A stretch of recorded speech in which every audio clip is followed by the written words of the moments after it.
Ako pala si Susan Ampo. Ang edad ko naman ay 45 at nakatira dito sa Barangay Sabali di Caluyungan, Purok 4. At Pedro de la Torre Jr., tiga Barangay San Isidro.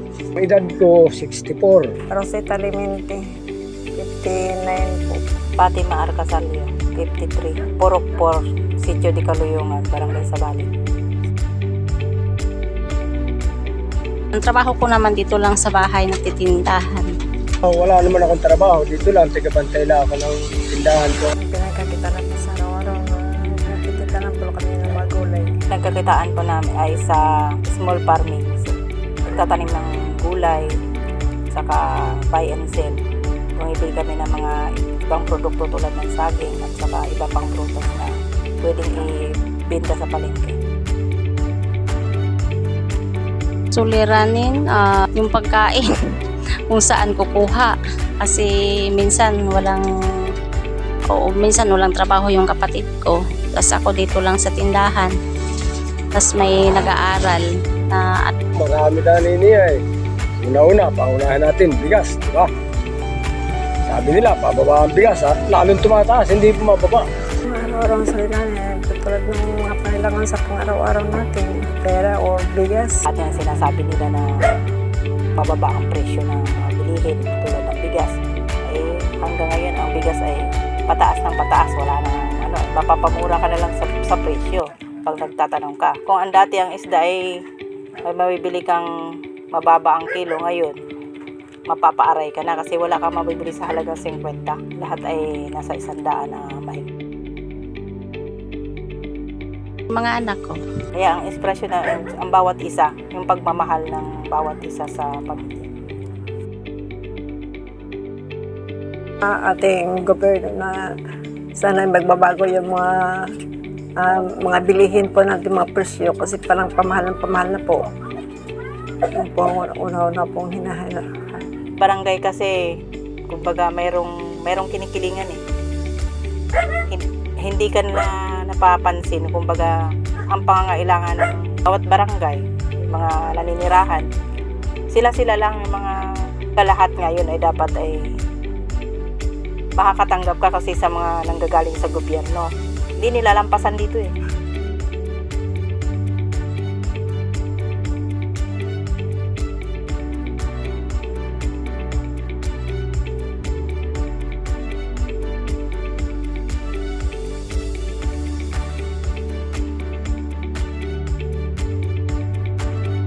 Nga pala si Giselle Fernandez de Vera. Ako ay 22 years old mula sa Barangay Bitec, San Luis, Amro.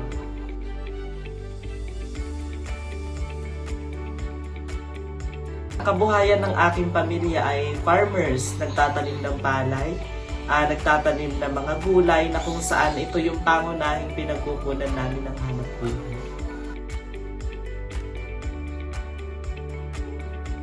Araw-araw na suliranin, unang-una dyan, yung syempre sa pagkain.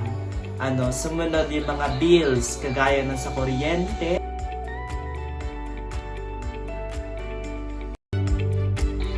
Dito sa komunidad natin, meron na nga iilang problema na kung saan talagang kailangan maisaayos. Marami ditong mga tao na walang tirahan. Una doon is mabigyan ng tirahan ang ating mga mamamayan dito sa Barangay Bitec at masuportahan kung ano pa yung iba nilang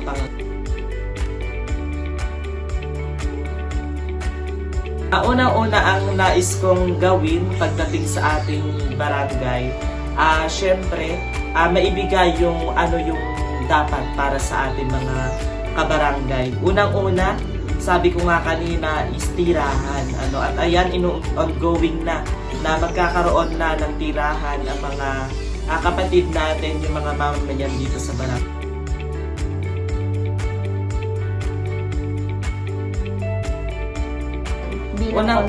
Unang-unang inspirasyon ko bilang tumakbo nga sa pagiging barangay councilor. Ayun nga, na-motivate ako na maraming nag-udyok sa akin sapagkat sabi nga, bata man ako, 22 years old, talagang napakabata pa.